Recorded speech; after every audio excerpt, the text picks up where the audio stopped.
तो बच्चों चलिए प्रश्न को पढ़ते हैं और समझते हैं। सरल रेखा 3x प्लस 5y बराबर 8 के लंबवत रेखा की प्रवणता ज्ञात कीजिए। ठीक है, तो यहाँ पर हमें लंबवत रेखा की प्रवणता ज्ञात करनी है। तो बच्चों सबसे पहले हमें इस प्रश्न की मुख्य अवधारणा लिख लेते हैं। ठीक है, तो इस प्रश्न के लिए हमारी मुख्य अवधारणा क्या होगी, देखिए।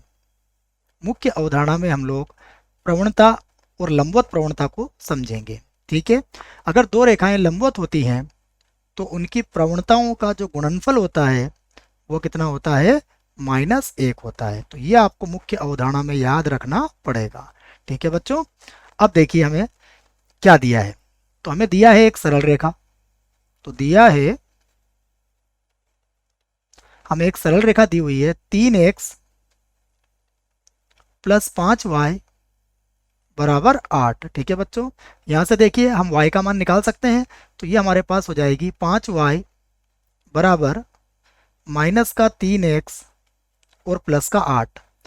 तो देखो y का मान कितना निकलेगा, -3/5x और प्लस 8/5। ठीक है बच्चों, इसको हम बना देते हैं समीकरण 1। और देखो यहाँ पर समीकरण नंबर 1 की अगर हम प्रवणता देखें तो y बराबर mx प्लस c से इसकी तुलना करेंगे। तो देखो यहाँ से m1 की वैल्यू या m1 का मान कितना आ जाएगा, 3/5 आ जाएगा। ठीक है, अब हम जानते हैं लंबवत रेखा के लिए, तो लंबवत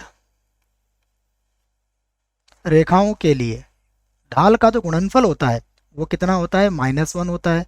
तो लंबवत रेखाओं के लिए हम मुख्य अवधारणा में जो सूत्र लिखा था उसका प्रयोग कर सकते हैं। देखो लंबवत रेखाओं के लिए m1 इंटू m2 बराबर कितना होता है, -1 होता है। ठीक है, तो अब यहाँ से देखिए m1 हमने कितना निकाला है, -3/5 और इधर हो जाएगा m2 बराबर -1। तो यहाँ से बच्चों देखो m2 का मान कितना आ जाएगा, 5 को उधर गुणा करोगे तो माइनस माइनस तो आपका कट जाएगा, तो ये हो जाएगा 5/3। तो ये आपका आंसर या उत्तर आ जाएगा। आशा करता हूँ आपको इस प्रश्न का उत्तर समझ में आया होगा। धन्यवाद।